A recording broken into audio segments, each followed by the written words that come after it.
వివిధ రకాల ప్రాంతాల నుంచి సీనియర్ పిరమిడ్ మాస్టర్లు వచ్చి మంచి చక్కటి ఆత్మజ్ఞానం అందిస్తున్నారు. అందులో భాగంగా ఈరోజు మనకి నెల్లూరు నుంచి great master IS Pavan Kumar గారు వచ్చినారు. వాళ్ళని హృదయపూర్వకంగా అదేవిధంగా మనకి ఈరోజు అన్నదాత కొండాపురం నుంచి అనంత లక్ష్మీ మేడం గారు, వారికి కూడా హృదయపూర్వకంగా ధన్యవాదాలు. పవన్ మాస్టర్ గారు ఎన్నోసార్లు మనకి అయితే ఫుల్ డే క్లాసులు చెప్పకపోయినా చాలాసార్లు చాలామంది మాస్టర్లతో మరియు ప్రతినిధి గారితో ఇక్కడికి ఎన్నోసార్లు రావడం జరిగింది. ఈ జిల్లాలోనే కాకుండా అన్ని జిల్లాల్లో ఎన్నో రకాల క్లాసులు నిర్వహిస్తూ ఎంతో జ్ఞానాన్ని ఎంతో మందికి అందిస్తూ వారందరినీ చాలా ఆరోగ్యపరంగా ఆధ్యాత్మికపరంగా ఎంతో మందిని మంచి మార్గంలో నడిపించిన గ్రేట్ మాస్టర్ మోహన్ గారు, వారి యొక్క అమూల్యమైన ఆత్మ జ్ఞానాన్ని ఇప్పుడు మనం అందుకున్న మిత్రులు చప్పట్లతో ఒకసారి.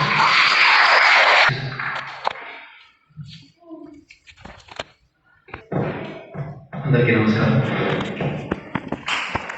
ముందుగా మనందరికీ పితామహ బ్రహ్మశ్రీ సుభాష్ పత్రి గారికి స్వర్ణమాల తల్లి గట్టిగా క్లాస్.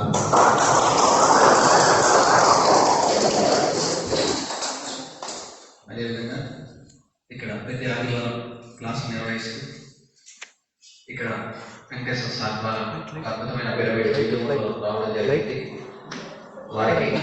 వారి టీంకి అందరికీ మీ అందరికీ గట్టిగా క్లాస్.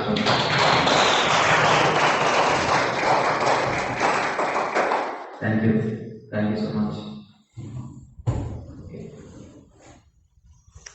నేను తెలుసా అందరికీ? తెలుసా అందరికీ? తెలుసు. ఎంతమందికి తెలుసు?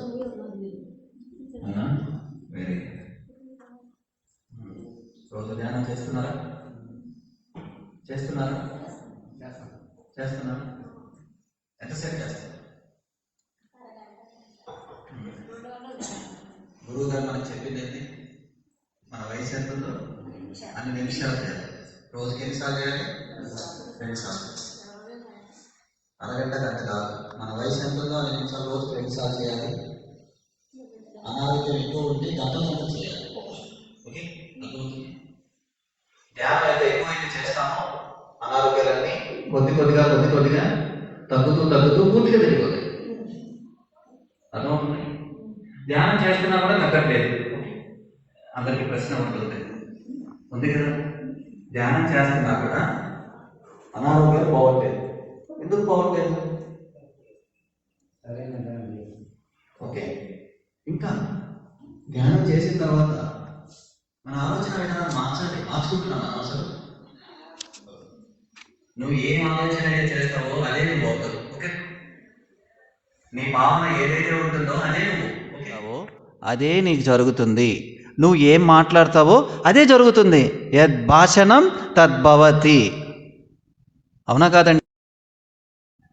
ధ్యానానికి రాకముందు మనం ఏమనుకుంటే జరుగుతూ ఉంది.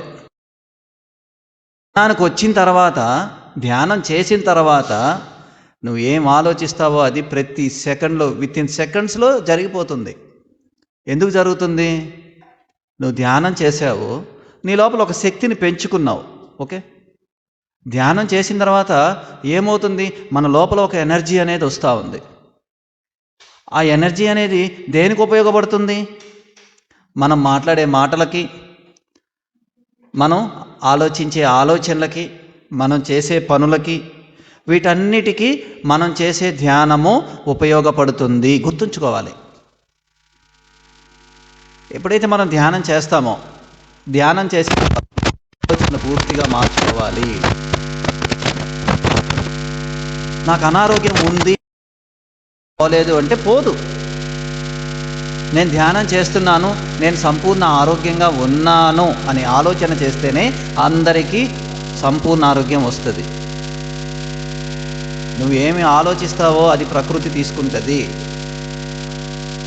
నువ్వు ఆలోచించే ప్రతి ఆలోచన తిరిగి కొన్ని వేల రెట్లు నీకు తిరిగి వస్తుంది. నీ యొక్క మాట మీదే నీ దృష్టి ఉండాలి ప్రతి సెకండు. అర్థమవుతుందా? నీ లోపల ఆలోచనలు కుళ్ళు కుతంత్రాలు ఉన్నాయనుకోండి, ఒక ఎగ్జాంపుల్ చెప్తున్నా. నీ లోపల ఆలోచనలు కుళ్ళు, కుతంత్రాలు, అహంకారం, క్రోధం, ఈర్ష్య అవన్నీ ఉన్నాయనుకోండి. ఫస్ట్ కుళ్ళు, కుతంత్రాలు ఎవరికైతే ఉంటాయో వాళ్ళ శరీరం కుళ్ళిపోతుంది. అర్థమవుతుందా? మనం ఏమైతే ఆలోచిస్తామో మనకు అదే జరుగుతుంది. నువ్వు ఆలోచించే ప్రతి ఆలోచన ఫస్ట్ వినేది నీ శరీరం. అరే, నా యజమాని ఈ ఆలోచన ఆలోచిస్తున్నాడు, నేను దానిని బట్టి నడవాలి అని చెప్పి అదే విధంగా నడుస్తుంది. అదే విధంగా ఇక్కడ ఆర్గాన్స్ రిలీజ్ అవుతాయి. ఈ మనస్సులో నువ్వేమైతే ఆలోచిస్తావో ఆ ఆలోచన తరంగాలు రిలీజ్ అవుతాయి. నేను 2009లో ధ్యానానికి వచ్చాను. నాకు బీపీ ఉన్నాయి, టాబ్లెట్స్ వాడుతున్నాను, ఫైల్స్ ఉన్నాయి, బ్లడ్ పడుతున్నాయి.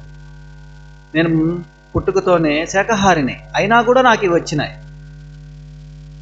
కానీ ఎప్పుడైతే ధ్యానం చేశానో, ధ్యానం వల్ల నాకు పూర్తిగా పోయినాయనే ఆ నమ్మకము, ఆ యొక్క ఫీలింగ్స్, ఆ యొక్క కళలు, ఆ యొక్క ఊహలు ఎప్పుడైతే చేసుకున్నానో, దానికి ధ్యానం చేశానో అవన్నీ క్లియర్ అయిపోయినాయి.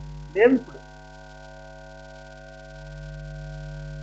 ధ్యానం చేస్తున్న నాకు మోకాళ్ళ నొప్పులు బాగాలేదు, ధ్యానం చేస్తున్న నాకు షుగర్ బాగాలేదు, ధ్యానం చేస్తున్న నాకు థైరాయిడ్ బాగాలేదు, ధ్యానం చేస్తున్న నాకు ఇది బాగాలేదు, అది బాగాలేదు అంటే పోవు.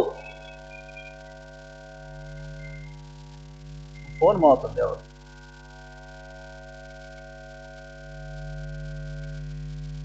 అర్థమవుతుందమ్మా? ఎందుకంటే నేను 2009లో ధ్యానానికి వచ్చాను. ధ్యానానికి వచ్చి ఎన్నో అనుభవాలు పొందాను. నా శరీర పరంగా, సమాజ పరంగా, కుటుంబ పరంగా అన్ని అనుభవాలు పొందాను. ఆ అనుభవాలే, ఆ యొక్క అనుభవ జ్ఞానమే నేను ఈరోజు మీకు చెప్తున్నాను. ధ్యానం చేయకముందు నా జీవితము అస్తవ్యస్తంగా ఉండేది. ధ్యానం చేసిన తర్వాత నా జీవితము ఎంత ఆనందంగా, ఎంత ఆహ్లాదకరంగా, ఎంత ఇంకా జీవించాలనిపిస్తుంది. ఎందుకని అలాగా? ధ్యానం చేయకముందు ఏంటంటే అంతా గతమే ఉండేది. గతంలో నన్ను ఇలా అన్నారు, వాళ్ళు ఇలా అన్నారు, నేను అలా అన్నాను అన్న ఆలోచనలే ఉండేటివి ధ్యానం చేయకముందు. ధ్యానం చేసిన తర్వాత, అన్ని క్లాసులు వినిన తర్వాత, ఆ వినిన క్లాసులని ఆచరించడం ద్వారా ఈరోజు నేను ఇంత అద్భుతంగా తయారయ్యాను. ప్రతి క్షణం ఆనందంగా జీవిస్తాను. కష్టాలు పడ్డాను, నష్టాలు పడ్డాను, దుఃఖం అనుభవించాను, బాధ అనుభవించాను, అవమానం అనుభవించాను, అన్నీ అనుభవించాను. ఇవన్నీ వచ్చినాయంటే నా ఎదుగుదలకే వచ్చినాయి. అవన్నీ ప్రతి ఒక్కరి జీవితంలో ఉంటాయి. ఇప్పుడున్న ఈ సమాజంలో జీవితం ఎలా ఉంటుందంటే, ఒక ఎగ్జాంపుల్ చెప్తున్నా. మీకు క్లోజ్ ఫ్రెండ్స్ ఉంటారు, మంచి స్నేహితులు ఉంటారు. ఒక సమస్య వచ్చింది అనుకోండి, ఆ సమస్య వచ్చినప్పుడు ఆ స్నేహితుడు నీకేమీ చేయడు. ఏదో ఒక విధంగా దూరం అయిపోతాడే కానీ, ఓన్లీ ఒక మాటకే ఉంటాడు కానీ నీకు ఏ హెల్ప్ చేయలేడు.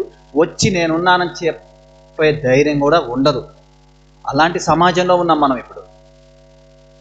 చావు దాకా తీసుకెళ్తుంది మనల్ని, కానీ ఒక ధ్యానం మటుకు చావనీయకుండా వెనక్కి తీసుకొని వస్తుంది. అలాంటివన్నీ అనుభవించాను నేను. ఎందుకంటే సమాజంలో దరిద్రపు కొట్టోడున్నాడు, తెరబంగలోడున్నాడు, రౌడీజం చేసేవాడున్నాడు, అజమాయిషి చేసేవాడున్నాడు. వీళ్ళందరి మధ్యలో మనం జీవించాలి, మన జీవితం జీవించాలి. అలాంటి జీవితం జీవించాలన్నప్పుడు మన యొక్క ఆలోచనలు ఎలా ఉండాలంటే, ప్రతి క్షణం మనం గమనిస్తూ ఉండాలి. ఈ ఆలోచన నాకు అవసరమా లేదా, ఈ ఆలోచన వల్ల నాకు లాభం ఉందా లేదా, తీసేసేయాలి. నిన్ను నువ్వే ఉద్ధరించుకుంటా. నిన్నెవ్వరు ఉద్ధరించలేరండి. నేను ఉద్ధరించను, ఏ భగవంతుడు ఉద్ధరించలేడు. నిన్ను నువ్వే ఉద్ధరించుకుంటా, నువ్వే భగవంతుడు, అంతే. నీ వాస్తవానికి నువ్వే సృష్టికర్తవి. నాకు అల్లా ఆయన ఉన్నాడు, ఎల్లా ఆయన ఉన్నాడు, పేరు కోసమే, వేస్ట్. గుర్తుపెట్టుకోండి. నాకు అలా డాక్టర్ ఉన్నాడు, లేకపోతే నాకు అలా పోలీసు ఉన్నాడు, నాకు అలా ఆయన తెలుసు, లేకపోతే నాకు అలా మినిస్టర్ ఉన్నాడు నాకు తెలుసు అని మీరు అనుకుంటారు. అనుకున్నప్పుడు ఏం జరుగుతుంది? మీకు ఖచ్చితంగా సమస్య వచ్చి తీరుతుంది, ఖచ్చితంగా జబ్బు వచ్చి తీరుతుంది. నువ్వు ఆలోచించావు, ఏం ఆలోచన చేసావు? నాకు వాళ్ళు ఉన్నారులే, నాకేమిలే అనుకున్నావు, అందుకని వచ్చి తీరుతుంది అది. సమస్య కూడా ఖచ్చితంగా వెళ్ళాల్సి వస్తుంది. నా ఫ్రెండ్కి కమిషనర్ తెలుసు, చెన్నై కమిషనర్. నా కమిషనర్ తెలుసు పవన్, నాకేమన్నా వర్క్ కావాలంటే నేను ఆయన చేత చేయించుకోవచ్చు అని చెప్పి అనుకునేవాడు. ఎప్పుడు ఆయన చేయించుకున్న పని ఏందో చెప్తా మీకు. నెల్లూరు నుంచి చెన్నైకి వెళ్తా ఉన్న ట్రైన్లో చెన్నై రాగానే ట్రైన్ స్లో అయ్యింది. స్లో పోతున్న ట్రైన్లో దిగి కిందకి దిగినాడు. పోలీసులు పట్టుకొని లోపలేశారు, రైల్వే పోలీసు. నేనేం తప్పు చేశాను, నన్ను లోపలేశారు. అక్కడ చాలామంది ఉన్నారు. నిదానంగా పోయే ట్రైన్లో నుంచి దిగకూడదంట, దానికని లోపలేశారు. అప్పుడు కొట్టాడు కమిషనర్కి ఫోను, ఈ విధంగా పట్టుకున్నారు, ఇలా జరిగింది. అప్పుడు కమిషనర్ హెల్ప్ చేశారు. చూసారా, నా కమిషన్ ఉన్నాడు, నేనేమైనా పని చేయించుకోవాలి అని అనుకున్నాడు. పని వచ్చింది. ఏ విధంగా వచ్చింది? అవసరం లేకపోయినా కూడా మామూలుగా అయితే ఆ విధంగా దిగినా మనం ధ్యానం చేస్తున్నాం కాబట్టి మాస్టర్సే మనల్ని పోలీసు వాళ్ళకి చెక్కకుండా తప్పిస్తాడు. ఈయనేమనుకున్నాడు, నా కమిషనర్ ఉన్నాడు అనుకున్నాడు. కమిషనర్ వచ్చి వదిలిచ్చినాడు. అట్లుంటుంది. ఒక ఆమె అనుకుంటారు, నా పక్కన నాకు డాక్టర్ ఉన్నారు, నాకు ఈ డాక్టర్ ఉన్నాడు, ఆ డాక్టర్ ఉన్నాడు, నాకేమొచ్చినా పర్వాలేదు, నేను ఆపరేషన్ కూడా చేయించుకోవచ్చు, ఈజీగా చేశారు. చేయించుకుంటావు, ఖచ్చితంగా చేయించుకోవాల్సి వస్తుంది. అర్థమవుతుందా?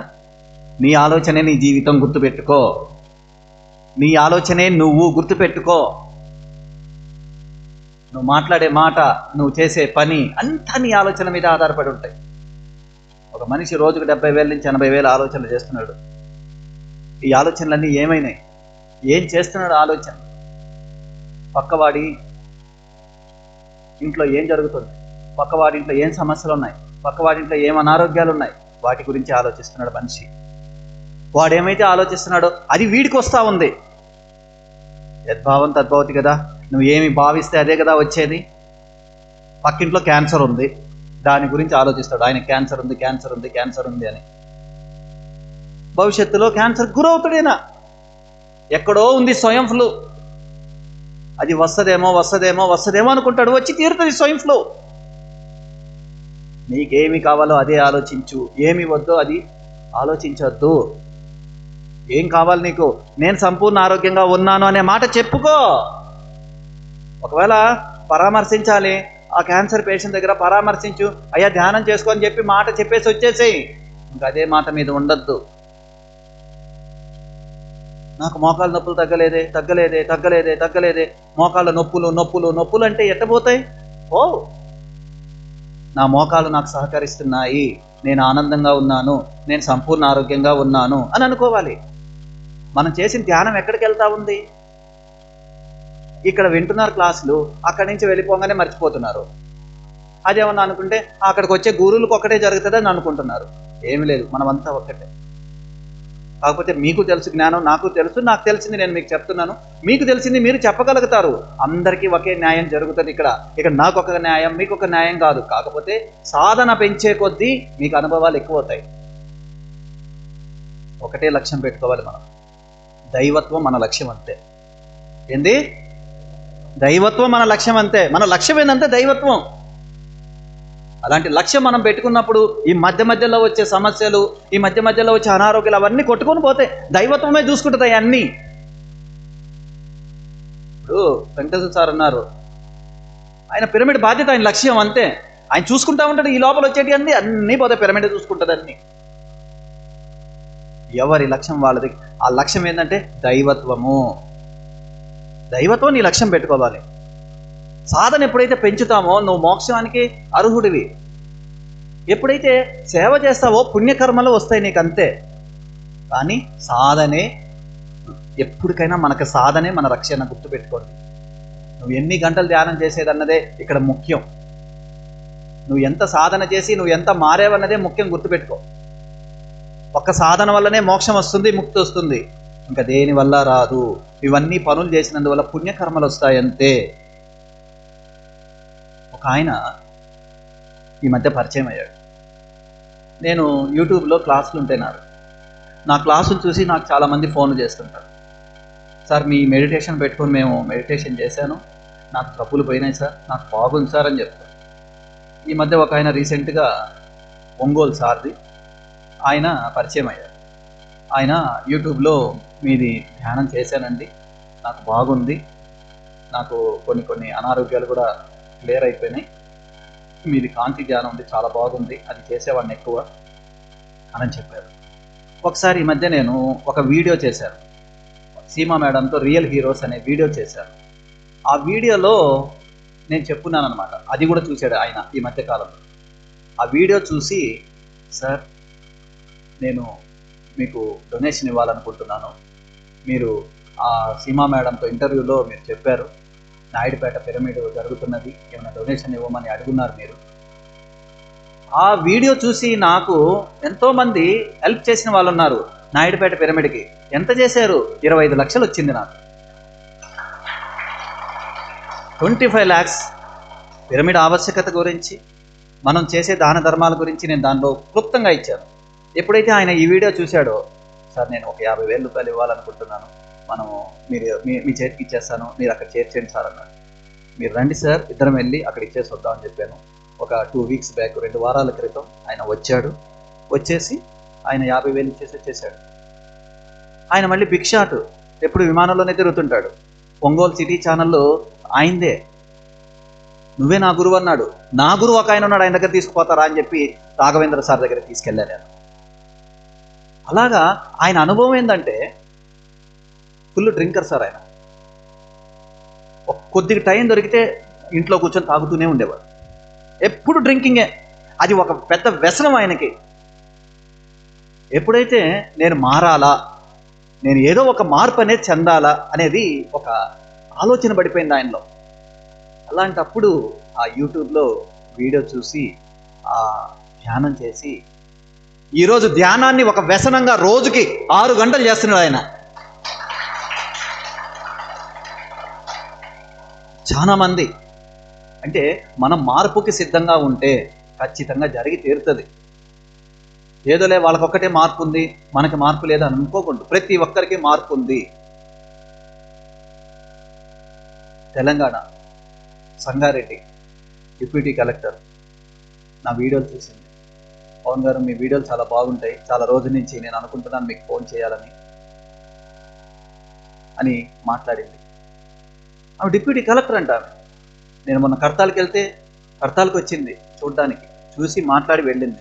వస్తాను నెల్లూరు జిల్లాకి, వచ్చి మాట్లాడిపోతానులే, అటు తిరుమల అటు పోతుంటాను, కలుద్దామని చెప్పింది. ఇవన్నీ ఎవరు? మనం చేసే పని మనం చేస్తే మనకి పరిచయం కావాల్సిన వాళ్ళు అందరూ పరిచయం అవుతారు. నాకు వీళ్ళు తెలుసు, వాళ్ళు తెలుసు, దేనికి?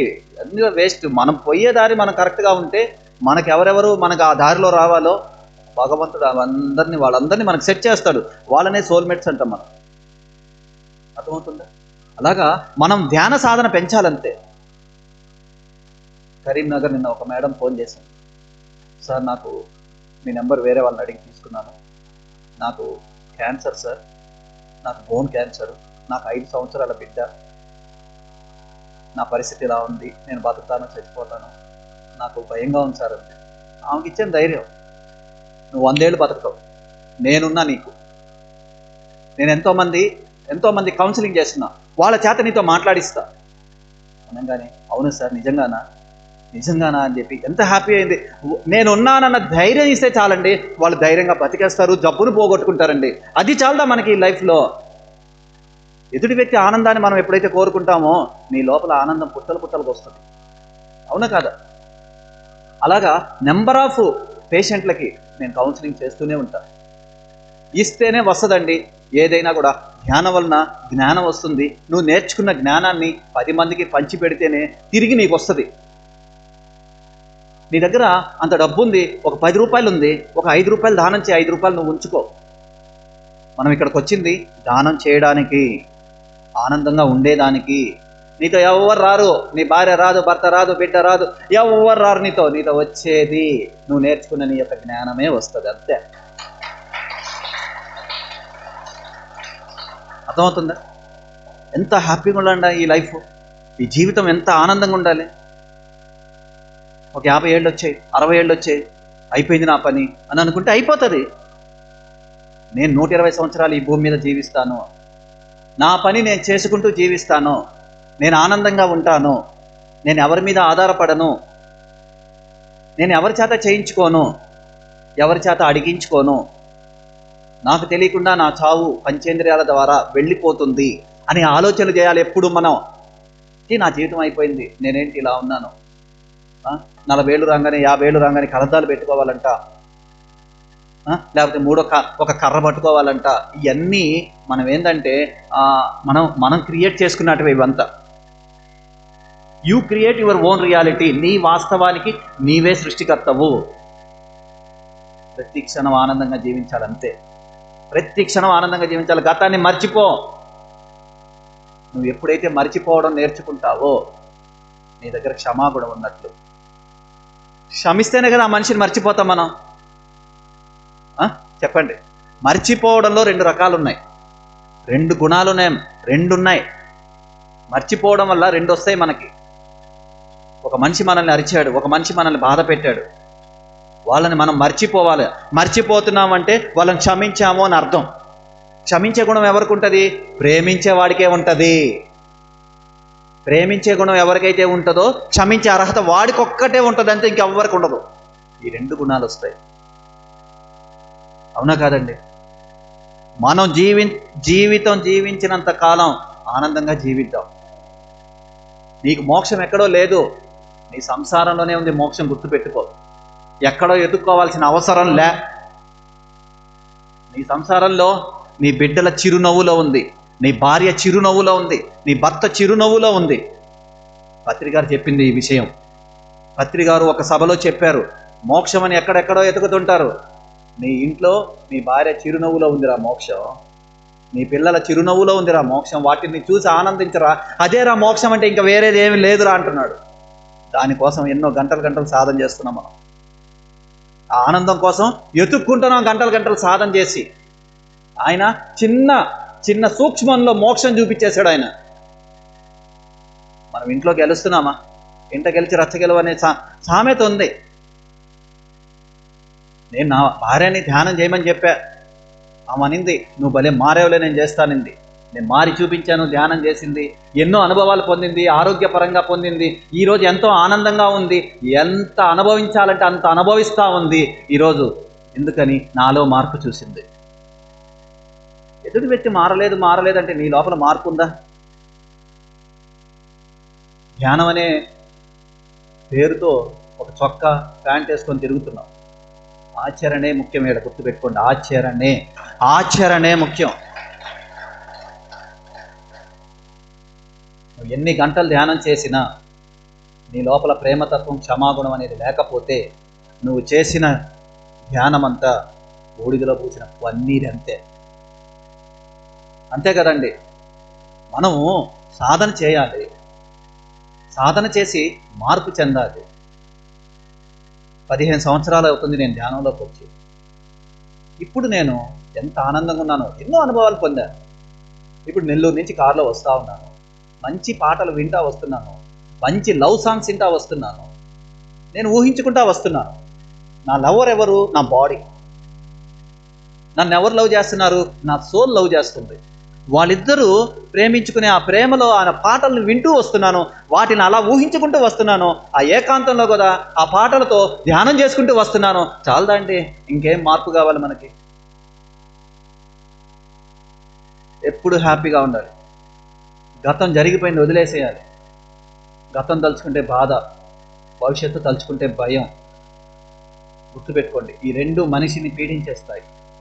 ఈ 2 వల్లే జబ్బులు వస్తాయి. ఈ 2 మనం పక్కన పెట్టేద్దాం. ధ్యానం చేసేది ఎందుకు? వర్తమానంలో జీవించేదానికి, ప్రతి క్షణంలో జీవించేదానికి. నువ్వు ఇక్కడ ఉన్నావు, నేను చెప్తున్నాను, ఇదంతా ఇక్కడే ఉండాలి. నీ మనస్సు అంతా బాడీ ప్రెజెంట్, మైండ్ ఆబ్సెంట్ ఎక్కడ ఉండకూడదు. అర్థమవుతుందా? ఎన్నో అనుభవాలు పొందామండి, ఎన్నో క్లాసులు విన్నామండి.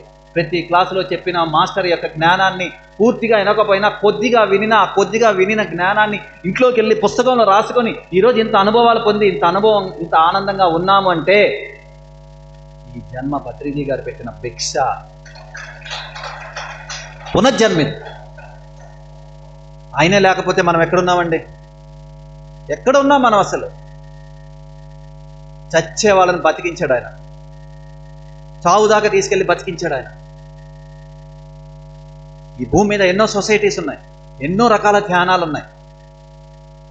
ఏ ధ్యానం చెప్పిందండి? కళ్ళు మూసుకో, కాళ్ళు క్రాస్ చేసుకో, వేళ్లలో వేళ్ళు పెట్టుకో. నీ వయసు ఎంత ఉందో అన్ని నిమిషాలు ధ్యానం చేస్తే బీపీ షుగర్ నుంచి క్యాన్సర్ వ్యాధి దాకా పోతాయన్న ఏకైక గురువు పత్రిజీ గారు.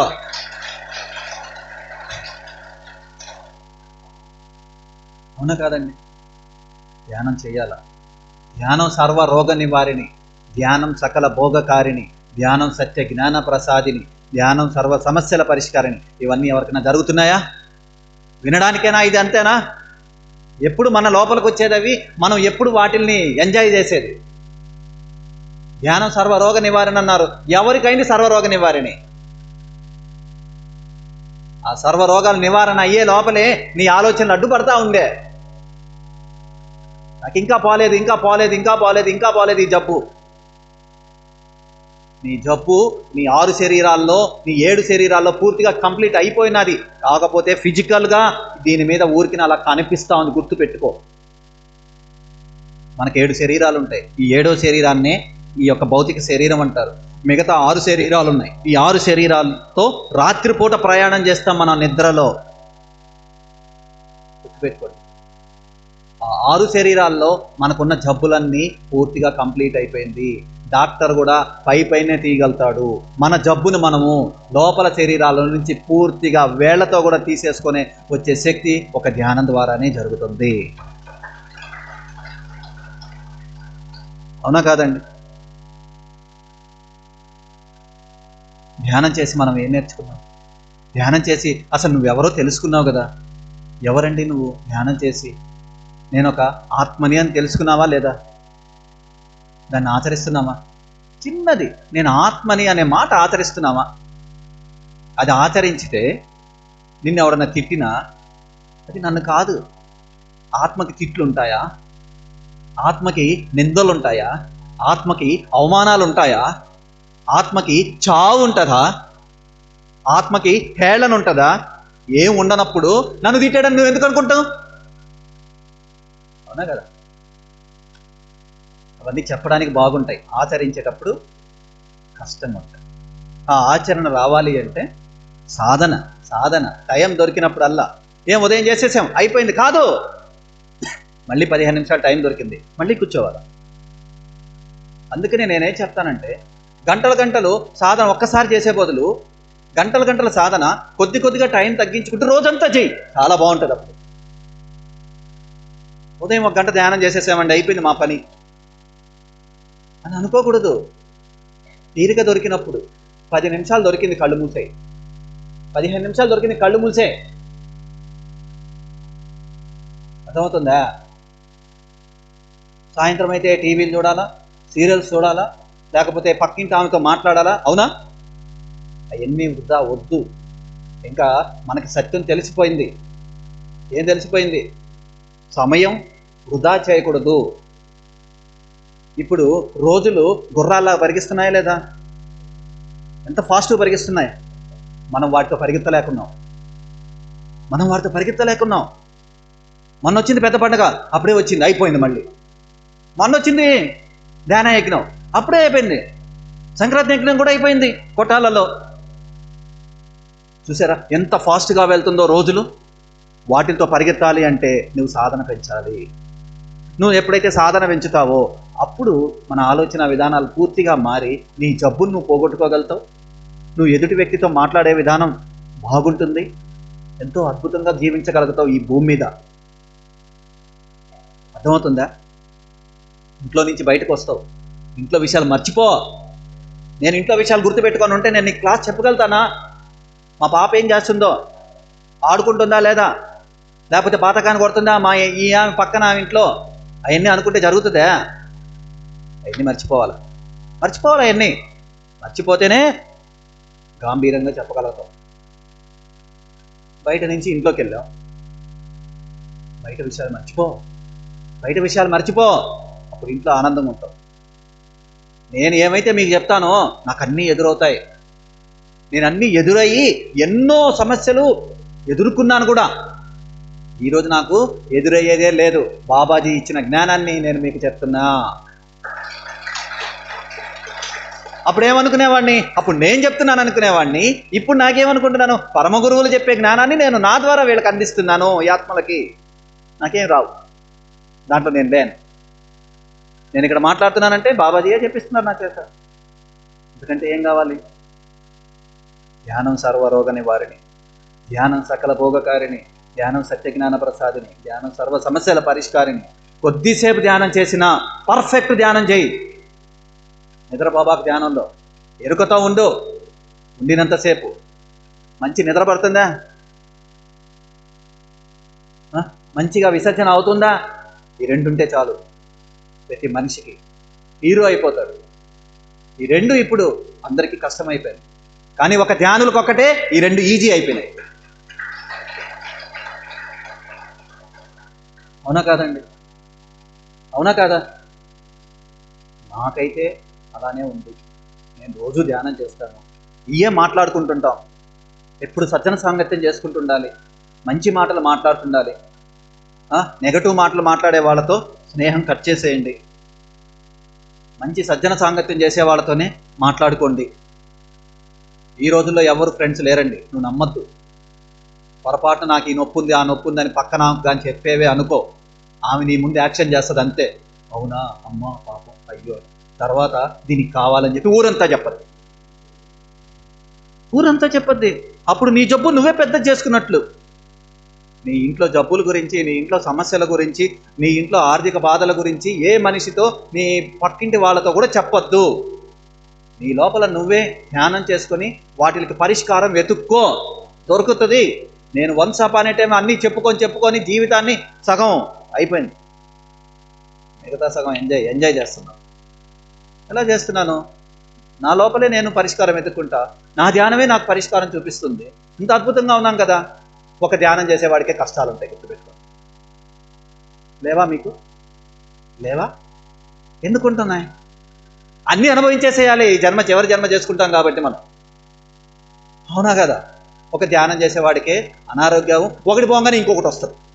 ఓకే, ఒక ధ్యానం చేసేవాడికే ఏమీ లేకపోయినా నింద పడుతుంది. ఎందుకంటే వాడు ఓర్చుకోగల శక్తి వాడి దగ్గర ఉంది కాబట్టి. ఒక ధ్యానం చేసేవాడికే కష్టాలు ఎక్కువ అవుతాయి.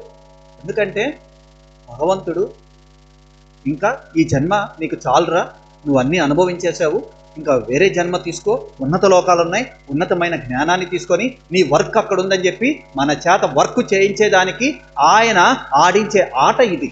గుర్తుపెట్టుకో. నాకే కష్టాలు ఉన్నాయి, నాకే బాధలు ఉన్నాయి, నాకే సమస్యలు ఉన్నాయి, ధ్యానం చేస్తున్నా కూడా నాకు ఎందుకున్నాయని అనుకోవద్దు. అవన్నీ మనల్ని చంపేదానికి రాలా, మన ఎదుగుదలకు వచ్చినాయి అవి. ఒక్కో కష్టం వచ్చిందంటే ఆ రోజు ఇంకో గంట ధ్యానం పెంచుతాం, ఒక్కో బాధ వచ్చిందంటే ఇంకొక గంట ధ్యానం పెంచుతాం. అప్పుడు దాకా ధ్యానాన్ని మర్చిపోయి ఉంటాం మనం. ఏం చేస్తాంలే, అప్పుడు చూపిస్తాడు, రే నన్ను మర్చిపోతావా అని చెప్పి ఏదో ఒక కష్టం చూపిస్తాడు. బిడ్డ ద్వారానో, తల్లి ద్వారానో, తండ్రి ద్వారానో, కొడుకు ద్వారానో, భార్య ద్వారానో, ఎవరో ఒకరి ద్వారా నీకు ఏదో ఒక బాధ పెడతాడు. ఎందుకు పెడుతున్నాడంటే నువ్వు ధ్యానాన్ని మర్చిపోయినావురా, నువ్వు నా పని చేస్తావా లేదా. అర్థమవుతుందా?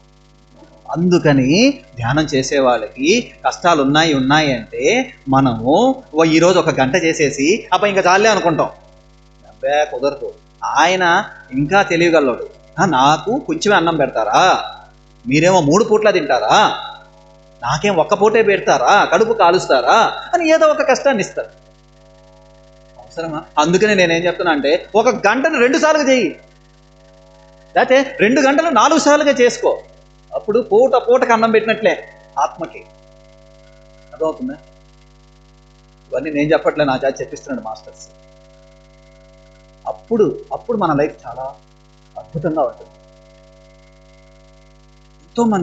ఎంతోమంది అసలు నీ మాట మంత్రం కావాలంటే నువ్వు సాధన పెంచు. ఒక వీడియోలో చూశాను, రవిరాజు గారు చెప్తున్నారు, మీరు చూసుంటారు. రవిరాజు గారు ఏం చెప్తున్నారంటే, ఆయన స్పీచ్ విన్నాను ఈ మధ్య. గత జన్మలో 300 జన్మలు ధ్యానం చేశాడంట ఆయన.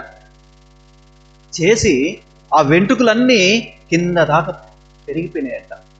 అంత ధ్యానం చేసి మళ్ళీ ఈ జన్మలో కూడా మనిషిగా పుట్టాడంట. అప్పుడు అడిగాడంట, నేను గత జన్మలో 300 సంవత్సరాలు ధ్యానం చేశాను కదా, నాకెందుకు మళ్ళీ ఈ జన్మ ఇచ్చారు అంటే, నువ్వు ధ్యానం చేసావు, ధ్యాన ప్రచారం చేయాల, అందుకని ఈ జన్మనిచ్చాను అని చెప్పారంట. అర్థమవుతుందా? పత్రి గారు ఎందుకు చెప్తారు ధ్యాన ప్రచారం, ధ్యాన ప్రచారం, ధ్యాన ప్రచారం, శాకాహార ప్రచారం, శాకాహార ప్రచారం అని ఎందుకు చెప్తారు? ఈ జన్మని మోక్షం చేసుకోవడానికి. అప్పుడు మాస్టర్స్ ఆయనకి చెప్పారంట. ఎప్పుడైతే చెప్పారో ఆయన నేర్చుకున్న జ్ఞానాన్ని, ఆ యొక్క అనుభవాన్ని అందరికీ చెప్పడం స్టార్ట్ చేశారు. ఈ జన్మని చివరి జన్మ చేసుకుంటున్నారు. 5 గంటలు ధ్యానం చేస్తాడంట. రోజుకి 5 గంటలు ఒక సిట్టింగ్. ఏదనుకుంటే జరిగిపోతాడు. పొలాల్లో పంటలు కానీ అసలు మందే వేయడంట. అందరికంటే ఎక్కువ దిగుబడి వస్తుందంట. ధ్యానం చేస్తాడంట ఎక్కడ పోయినా కూడా. అందుకనే సాధనే మోక్షము. సాధన సాధన సాధన సాధన సాధన. ఎప్పుడైతే నువ్వు సాధన చేస్తావో నీ లోపల ఒక నవ్వు వస్తుంది. ఎప్పుడన్నా సాధన చేయకపోయావు అనుకో, ఏడుపు ముఖమే ఉంటుంది.